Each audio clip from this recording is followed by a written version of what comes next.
नामुद्दीन नसल्ली अला रसूलिल करीम अम्मा बाद फ़ाउज़ु बिल्लाहि मिनश शैतानिर रजीम बिस्मिल्लाहिर रहमानिर रहीम रब्बि इश्रह ली सदरी वयस्सिर ली अमरी वहलुल उक़दतम मिन लिसानी यफ़क़हू क़ौली। अस्सलामु अलैकुम वरहमतुल्लाहि वबरकातुहू।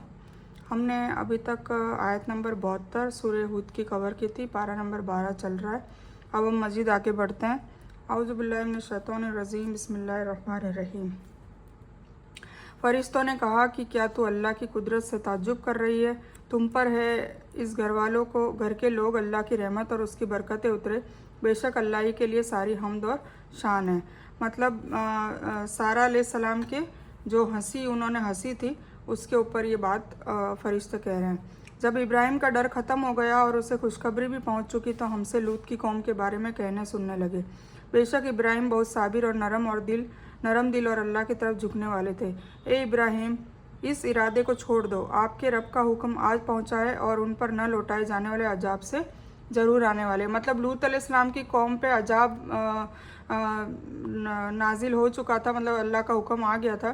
तो ये फरिश्ते वो उस बस्ती को उजाड़ने के लिए आए थे, मतलब उस पर पत्थर की बारिश और ये सब करने के लिए आए थे ज़मीन पर।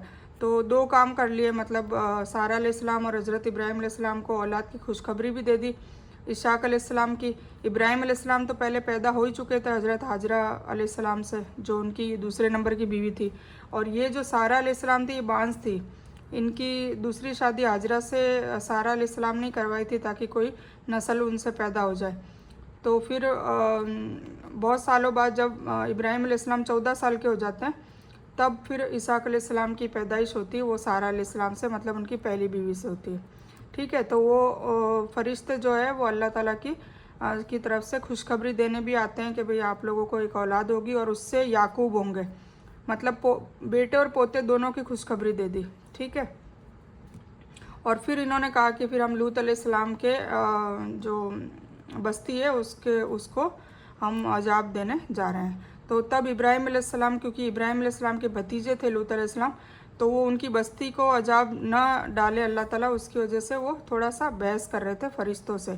तो फरिश्तों ने कहा कि जो अल्लाह का हुक्म आ चुका है तब इसको टाल नहीं सकते। तो वही बात चल रही है। और जब हमारे भेजे हुए फरिश्ते लूत के पास पहुँचे तो वो उनके सबब बहुत दुखी हो गए और दिल में दुखी होने लगे और कहने लगे कि आज का दिन बहुत दुखों का दिन है। और उसकी कौम उसकी तरफ दौड़ती हुई आई। वह तो पहले ही से बुराइयों में लीन थी। लूत ने कहा कि ए मेरी कौम के लोगों, ये है मेरी बिटिया जो तुम्हारे लिए बहुत पाक है। अल्लाह से डरो और मुझे मेरे मेहमानों के बारे में रुसवा ना करो। क्या तुम में एक भी भला आदमी नहीं है? मतलब नाउज़ुबिल्लाह, फरिश्तों के साथ भी गलत काम करने के लिए सारे नौजवान भाग उठते हैं कि बस्ती में कोई नए नौजवान आए हैं। तो लूत अलैहिस्सलाम कहते हैं कि मेरी बेटियों से निकाह कर लो, ये तुम्हारे लिए, पर तुम इस तरीके से लोगों के मेहमानों के सामने मुझे रुसवा ना करो।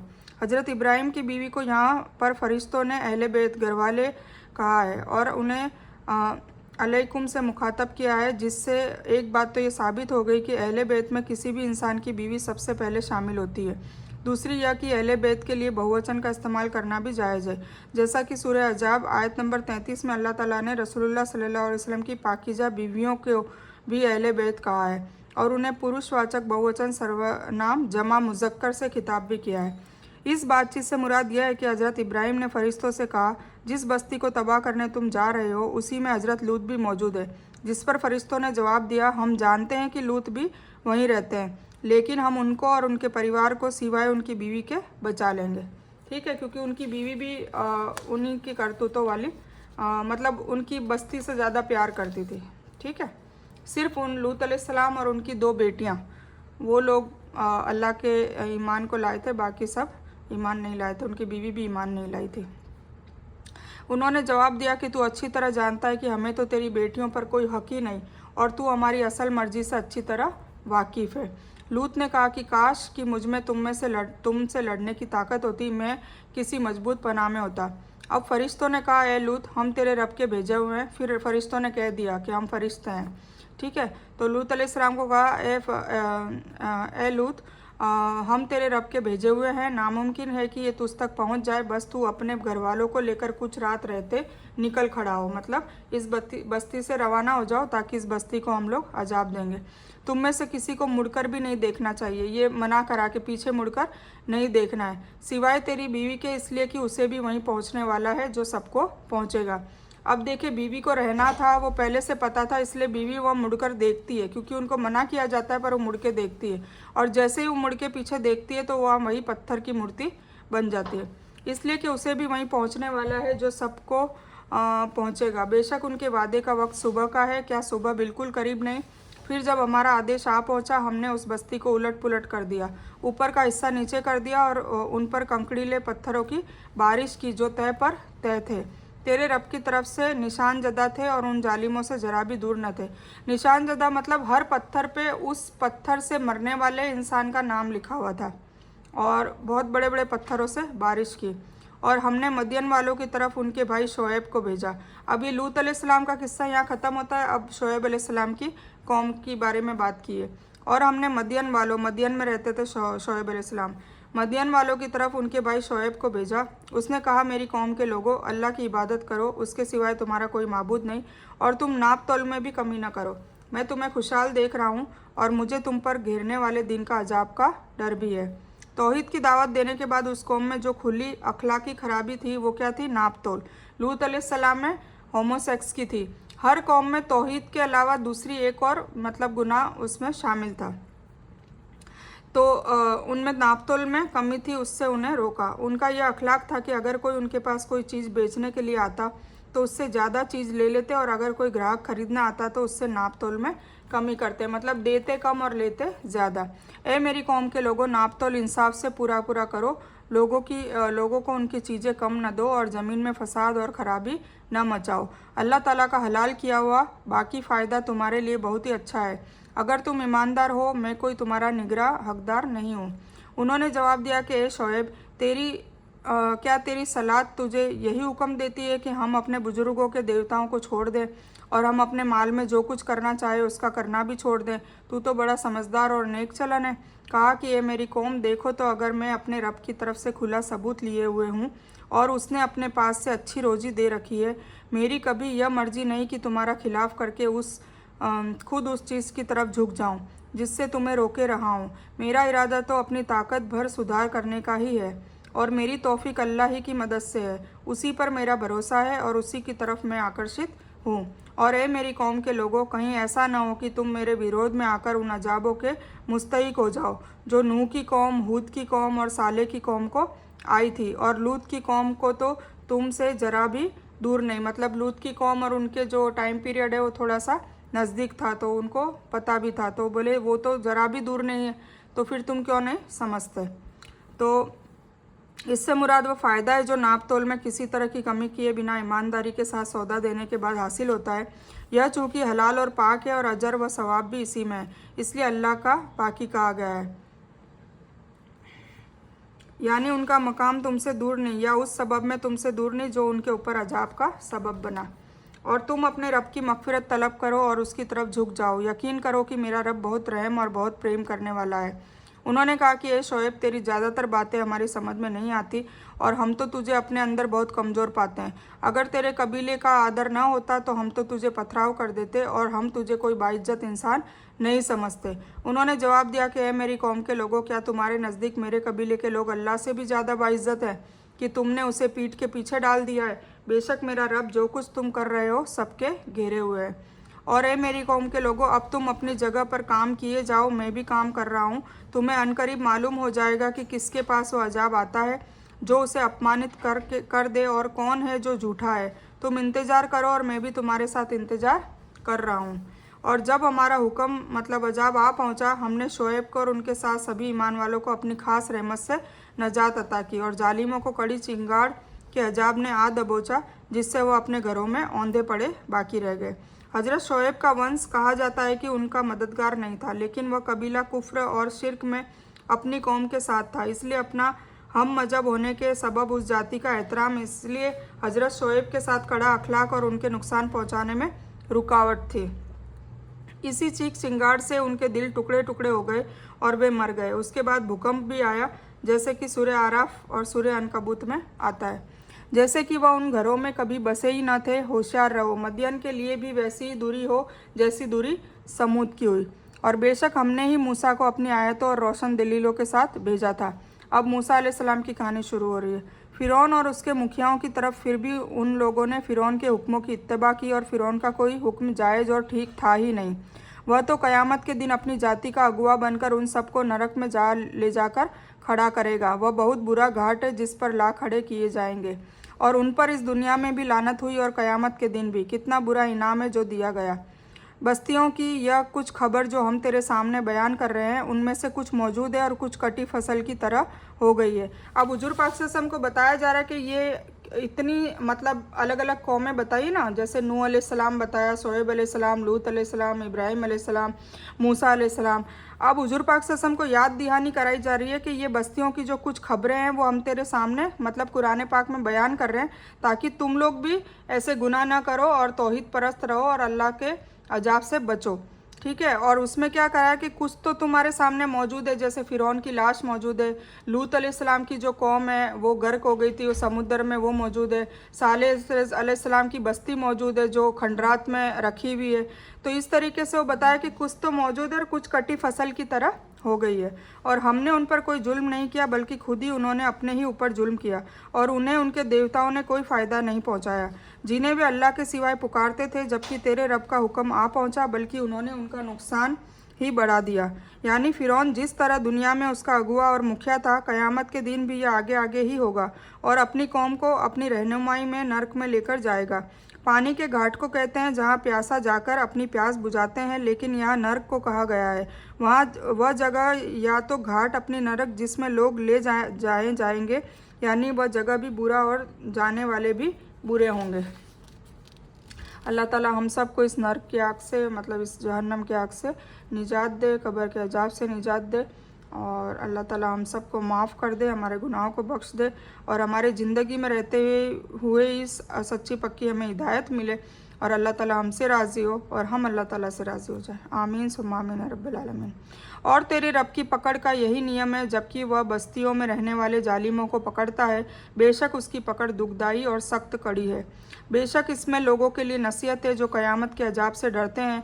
वह दिन जिसमें सब लोग जमा किए जाएंगे, और वह दिन है जिसमें सब हाजिर किए जाएंगे, और उसमें हम जो देर करते हैं वह सिर्फ़ एक मुकर्रर वक्त तक के लिए है। जिस दिन वह आ जाएगी, किसी को हिम्मत ना होगी कि अल्लाह की इजाज़त के बिना कोई भी बात कर ले, और उनमें से कोई बदनसीब होगा और कोई खुश नसीब। मतलब मैदान हशर में कोई भी किसी से बातचीत भी नहीं कर सकेगा, इवन नज़र ऊपर करके भी नहीं देख सकेगा, और अल्लाह ताला की इजाज़त के बगैर मतलब अल्लाह ताला की कुछ लोगों से के लिए इजाज़त होगी जो बात भी कर पाएंगे, उनके चेहरे रोशन भी होंगे, तो वो मतलब कुछ खुश नसीब होंगे और कुछ होंगे बदनसीब।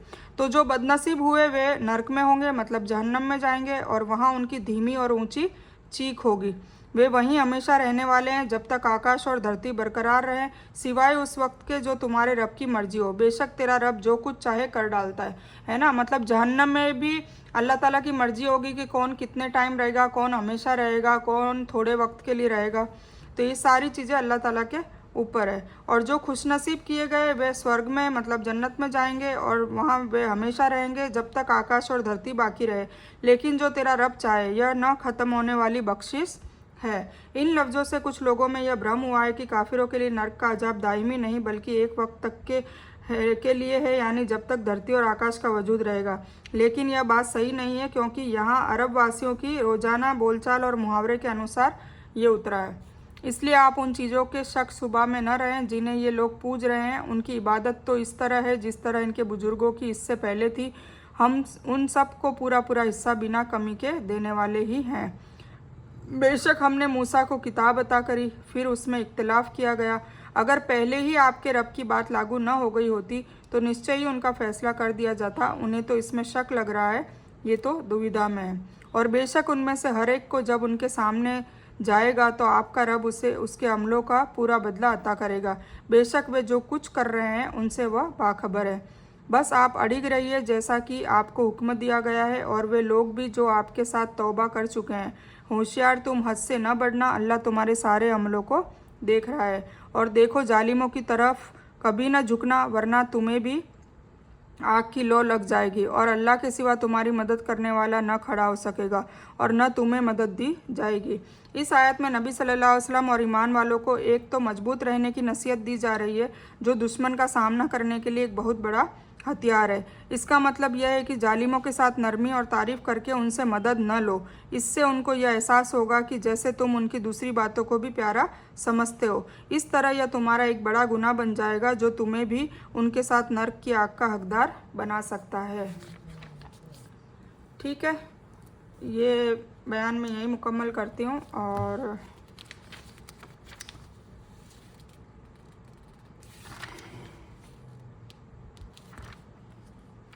इसको हम ले लेते हैं, क्योंकि सूरह यूसुफ स्टार्ट हो रही है, तो हम इसको कंप्लीट कर देते हैं। और दिन के दोनों किनारों में नमाज कायम रख, और रात की कई घड़ियों में भी। बेशक नेकियां बुराइयों को दूर कर देती है। यह नसीहत है नसीहत हासिल करने वालों के लिए। और आप सब्र कीजिए, बेशक अल्लाह ताला नेकी करने वालों का फल बर्बाद नहीं करता। तो क्यों न तुमसे पहले के युग के लोगों में ऐसे भलाई करने वाले लोग हुए, जो धरती में फसाद फैलाने से रोकते, सिवाय उनके कुछ जिन्हें हमने उनमें से नजात अता की थी। जालिम लोग तो उस चीज़ के पीछे पड़ गए जिसमें उन्हें आसूदगी दी गई थी, और वे पापी थे। दोनों किनारों से मुराद कुछ ने सुबह और मगरिब, कुछ ने सिर्फ ईशा और कुछ ने मगरिब और ईशा दोनों का वक्त लिया है। इमाम इब्न कसीर फरमाते हैं कि मुमकिन है कि यह आयत मेराज से पहले उतरी हो, जिसमें 5 नमाजें फ़र्ज की गई, क्योंकि इससे पहले केवल 2 ही नमाजें फ़र्ज थी, एक सूरज निकलने से पहले, एक सूरज डूबने से पहले। और रात के पिछले हिस्से में तहज्जुद की नमाज, फिर तहज्जुद की नमाज आम मुसलमानों से माफ़ कर दी गई। फिर उस तहज्जुद की नमाज की फ़र्जियत कुछ के कौल के अनुसार आपसे भी ख़त्म कर दी गई। जिस तरह से हदीसों में भी इसको तफसील से बयान किया गया है, जैसे 5 नमाजें जुम्मा से जुम्मा, शुक्रवार तक और रमज़ान से दूसरे रमज़ान तक, इनके बीच होने वाले गुनाहों को दूर कर देने वाले हैं। अगर बड़े गुनाह से बचा जाए तो मतलब ये नमाजें ही हमें पाक कर देती है। अगर बड़े कबीरा गुनाह न करें तो छोटे गुनाहों को ये खुद ही साफ़ कर देती है। एक दूसरी हदीस में रसूलुल्लाह सल्लल्लाहु अलैहि वसल्लम ने फरमाया, बताओ अगर तुम में किसी के दरवाजे के सामने एक बड़ी नहर बहती हो, वह हर दिन उसमें 5 बार गुस्ल करता हो, क्या उसके जिस्म पर उसके बाद मैल कुचैल बाकी रह जाएगा? सहाबाओं ने कहा नहीं। तो आप सल्लल्लाहु अलैहि वसल्लम ने फरमाया, इसी तरह 5 नमाजें हैं, उनके ज़रिए अल्लाह ताला गुनाहों और गलतियों को मिटा देता है। ये सही बुखारी की हदीस है। आपका रब ऐसा नहीं कि किसी बस्ती को जुल्म से तबाह कर दे जबकि वहाँ के लोग परहेजगार हो। मतलब जब तक किसी बस्ती में नेक लोग मौजूद होते हैं जो दावत का भी काम करते हैं, वहाँ पर बस्तियाँ तबाह नहीं होती। ठीक है, जब तक अल्लाह ताला मतलब वहाँ पर लोग जालिम नहीं होते, तब तक वो बस्ती को तबाह नहीं करता। गाफिल हो तो तबाह करने से रोक देता है। और अगर आपका रब चाहता तो सब लोगों को एक रास्ते पर एक उम्मत कर देता। वे तो हमेशा मुखालफत करने वाले ही रहेंगे, है ना। ये तो टेस्ट है, हमारा इम्तिहान है, वरना अल्लाह चाहता तो बेशक पहले से ही तौहीद परस्त और एक ही उम्मत बनकर सारे उतरते, सिवाय उनके जिन पर आपका रब रहम करे। उन्हें तो इसलिए पैदा किया है, और आपके रब की यह बात पूरी है कि मैं जहन्नम को जिन्नों और इंसानों सब से भर दूंगा। और रसूलों की सब हालतें हम आपके सामने आपके दिल के सुकून के लिए बयान कर रहे हैं। आपके पास इस सूरह में भी हक पहुंच चुका, जो नसीहत और उपदेश है ईमान वालों के लिए। और ईमान न लाने वालों से कह दीजिए कि तुम लोग अपने तौर से अमल किए जाओ, हम भी अमलों में मशगूल हैं, और तुम भी इंतज़ार करो, हम भी इंतज़ार कर रहे हैं। और आकाशों और धरती का इल्म गैब अल्लाह ताला को ही है, और सारे कामों का लौटाना भी उसी की तरफ है। इसलिए तुझे उसी की इबादत करनी चाहिए और उसी पर भरोसा रखना चाहिए, और तुम जो कुछ करते हो उससे अल्लाह ताला अनजान नहीं है। सूरतुल यूसुफ स्टार्ट हो गई है अल्हम्दुलिल्लाह। तो फिर हम इंशाल्लाह जो नेक्स्ट वीडियो है उसमें सूरह हूद का खुलासा लेंगे, और फिर इंशाल्लाह सूरह यूसुफ को स्टार्ट करेंगे। तो इस बयान में कुछ भी दीन की और अच्छी हक बात आई है वो सिर्फ़ और सिर्फ अल्लाह की तरफ से है, और बुरी या गलत बात जो गलती से या जज्बात में आकर मेरे मुंह से कुछ भी गलत वर्ड या कोई बात निकल गई हो तो वो मेरी तरफ से, और इस गलती के लिए मैं अल्लाह अज़्ज़ वजल से और आप सभी लोगों से माफ़ी की तलबगार हूँ। मैं कोई आलिमा नहीं हूँ, सिर्फ तालिब इल्म हूँ। मेरी कोशिश से आप सभी को नफ़े बख्श इल्म पहुँचे, और मैं आप लोगों की हिदायत और हिकमत में सदका जारिया बनूँ, बस मेरी यही तमन्ना है। आमीन सुम्मा आमीन या रब्बिल आलमीन। रब्बना आतिना मिन लदुनका रहमतन व हय्यि लना मिन अमरिना रशदा। अल्लाहुम्मा सल्लि अला मोहम्मद व अला आलि मोहम्मद कमा सल्लैता अला इब्राहीम व अला आलि इब्राहीम इन्नका हमीदुम मजीद। अल्लाहुम्मा बारिक अला मोहम्मद व अला आलि मोहम्मद कमा बारकता अला इब्राहीम व अला आलि इब्राहीम इन्नका हमीदुम मजीद। व आखिरु दावाना अनिल हम्दुलिल्लाहि रब्बिल आलमीन।